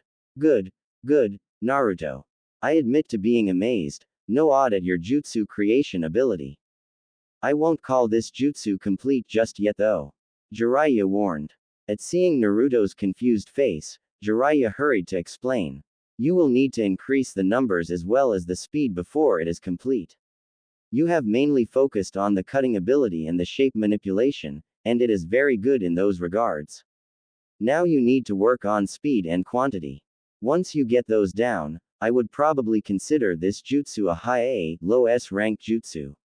Congratulations, Naruto, Jiraiya said with a proud smile. Yada. What are we waiting on, Arrow Sennin? Let's get working, Naruto cried out. Jiraiya smiled as Naruto ran back to their designated training ground. Naruto was different ever since the duo left. He was much maturer, much harsher. The boy didn't laugh or good off much anymore, so Jiraiya was glad to see the little kid in him peek out if only just a bit. Naruto was only around 14 after all. Don't forget your physical training, Naruto. Jiraiya yelled out as he ran to catch up with his blonde student.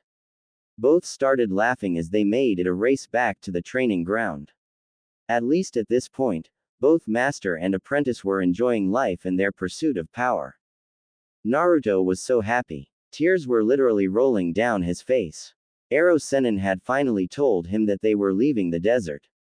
It was one of the best days in his life.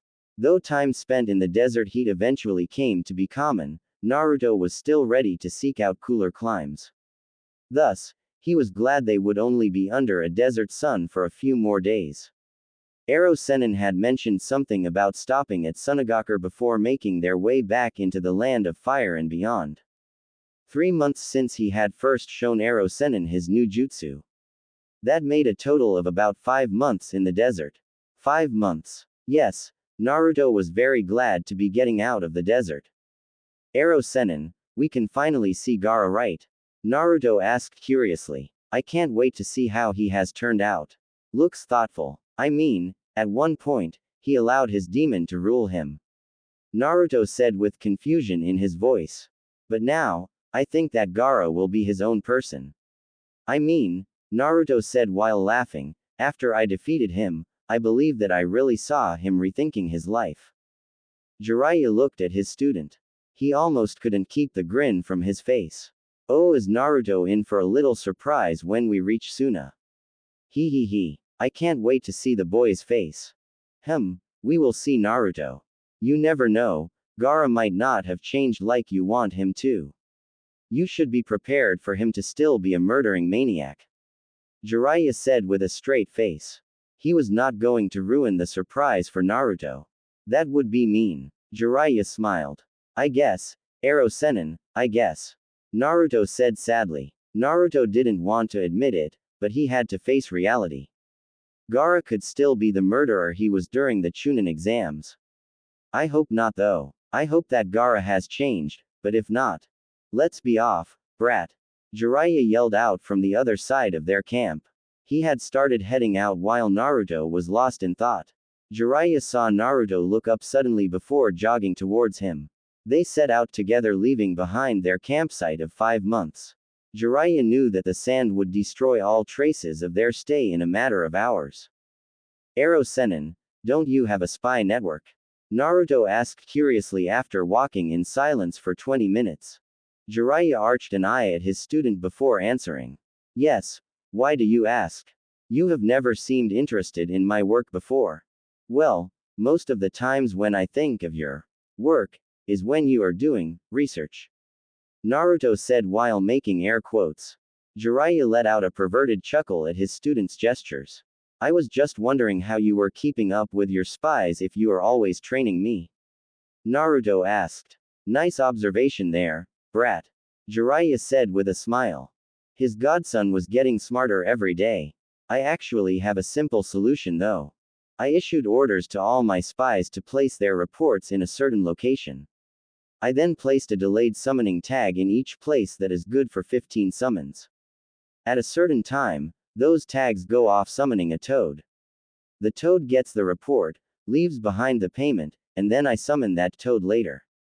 This way, I keep up with everything going on, and I train you without any distractions. Good plan, right?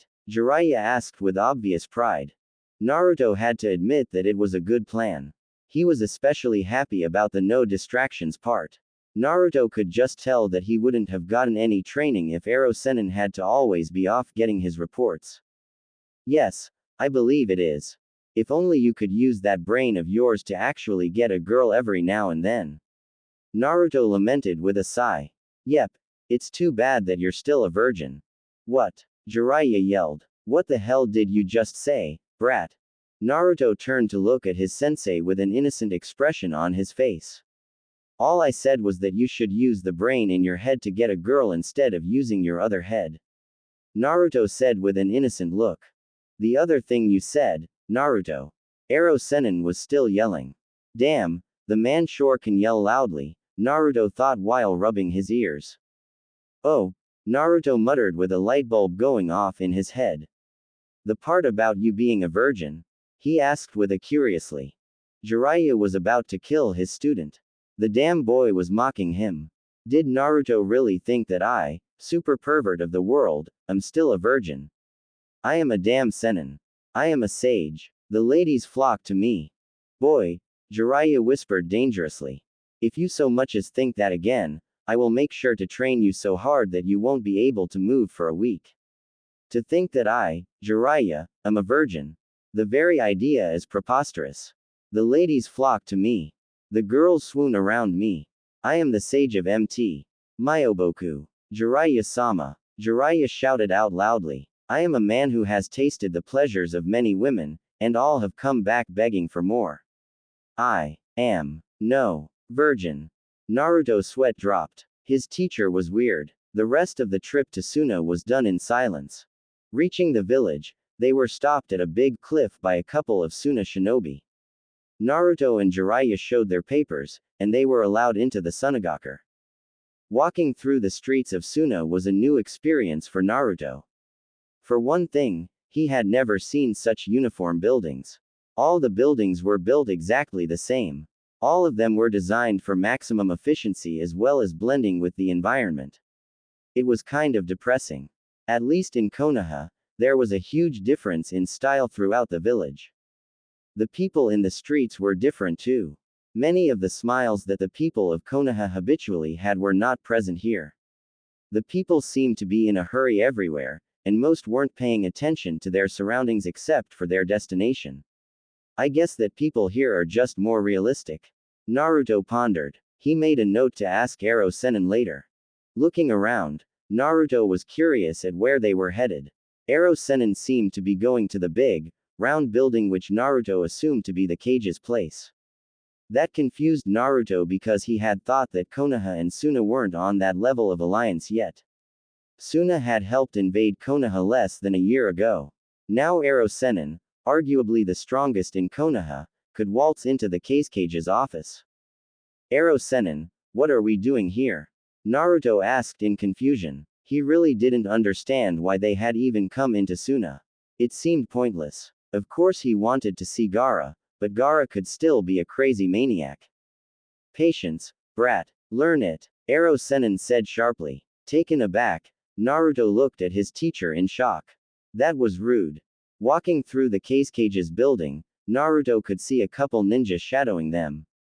It didn't really worry him since, well, they were about to meet the Cage. Any village would have precautions in place just in case. Especially when someone as powerful as Ero Sennin showed up. Cage-sama, Jiraiya-sama is here with his apprentice. A secretary called into the room they were standing before. Naruto was getting slightly nervous. He was about to meet one of the, supposedly, 5 strongest ninja on the continent. The secretary opened the door fully for them before going back to her desk. Naruto followed his sensei into the room. Looking around, Naruto had to say that the room was pretty bland. There was no real adornments in the room. It felt like the room had been stripped bare except for the essentials. A desk, chair, 2 couches, and a bookcase were the only thing occupying any space. There wasn't even a rug to add any color to the room. Seeing the Cage staring out the window, Naruto gulped. Firming his resolve, he stepped to Ero Sennin's side. He wouldn't back down in front of anyone. Thinking about it though, he wasn't really sure why he was nervous about meeting the Cage. He never showed any real respect to either of the Hokages that he had known. Shrugging it off to think about another time, Naruto followed his teacher's example and gave a slight bow. Then Naruto received the surprise of his life, well, aside from Sakura and Sasuke betraying him. The man who turned to look at him and Ero Sennin was none other than Gaara. Naruto's eyes bugged out. He couldn't believe it. The same Gaara that had killed so many people from Suna. The same Gaara that was a bloodthirsty kid who allowed his Biju to control him. Naruto smiled. Gaara had changed. Hello, Naruto Uzumaki, Jiraiya of the Sennin. Gaara spoke in his monotone of a voice. Hello, Cage-sama, Ero Sennin said. Hello, Gaara, Naruto said. He couldn't keep the smile off his face if he tried. Here he was, Gaara, a person he really wanted to consider his friend.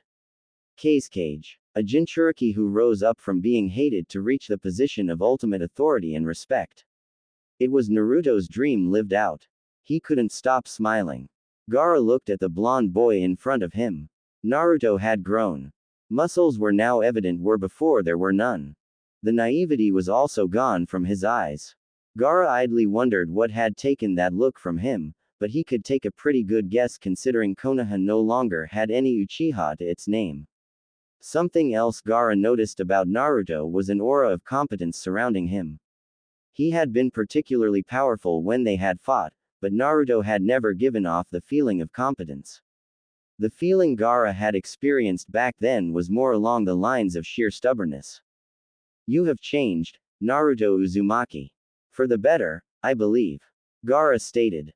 Slightly surprised, Naruto looked at Gaara curiously. You have changed too, Gaara. For the better, I know. Gaara slightly smiled at the blonde's words.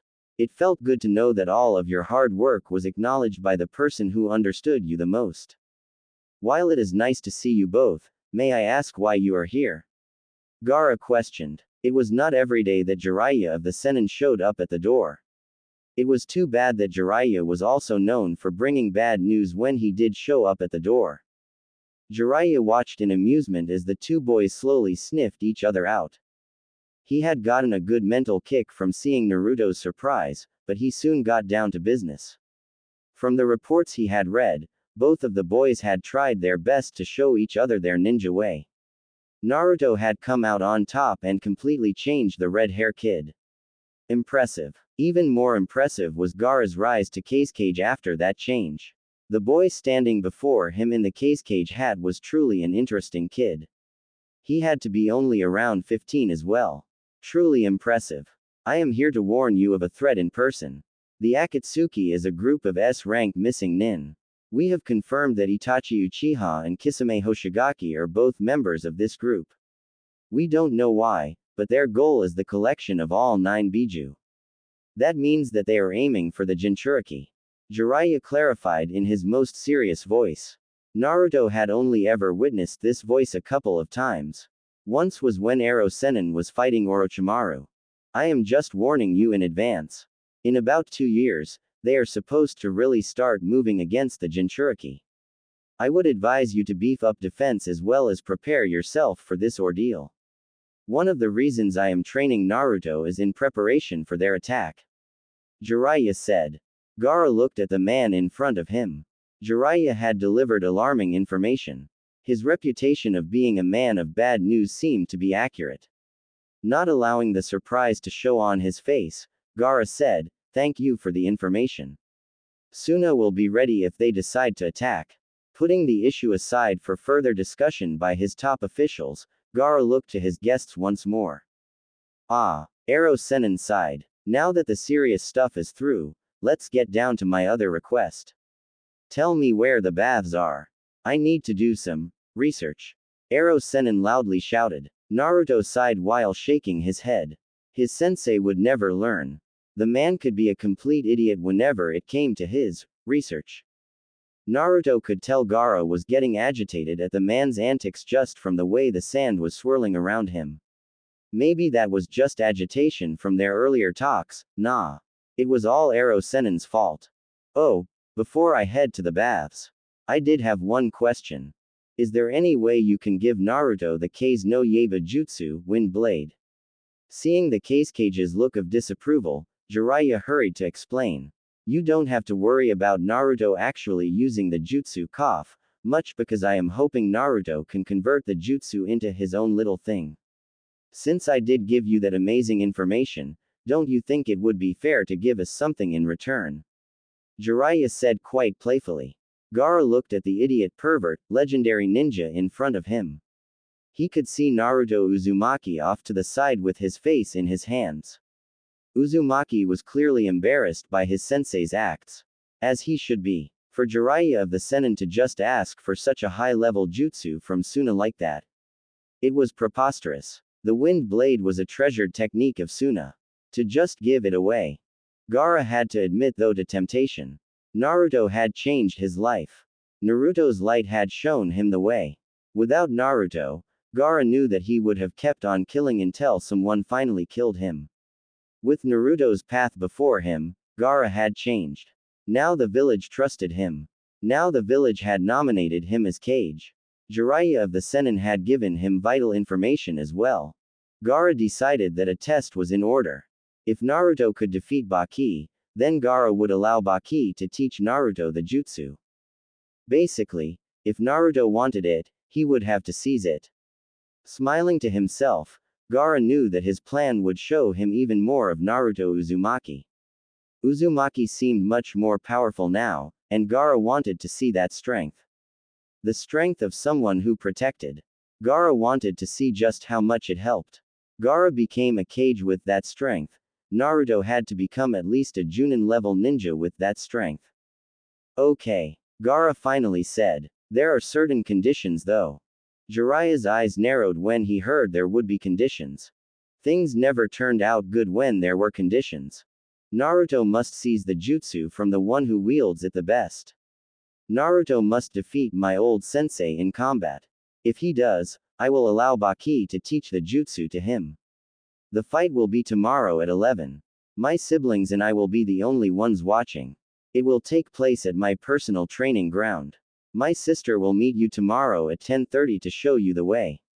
Do not disappoint me, Naruto Uzumaki. Gaara said, still in his monotone while dismissing them. Naruto shuddered, in excitement. If this Baki was Gaara's old sensei, that would mean the man was a Junin. Naruto knew that he was good, but he wasn't sure if he could defeat an elite Junin.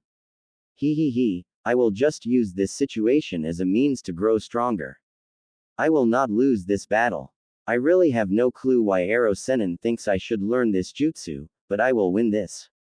Through this battle, I will be one step closer to getting strong enough to reach my goal. Through this fight, I will get stronger. Naruto was positively giddy at the prospect of trying out his strength. Naruto smirked as he left the Kage's office. He couldn't wait to truly test his new jutsu for the first time. Ero Sennin said it was battle ready. Naruto would see if that was the truth tomorrow. Time to show the world what wind chakra could really do in the right hands. Next day. The next day came quickly for Naruto. He had spent the last night going over some strategies that he could use in the fight today. Arrow Sennin hadn't been very helpful though. The man mainly suggested to not get hit by any wind jutsu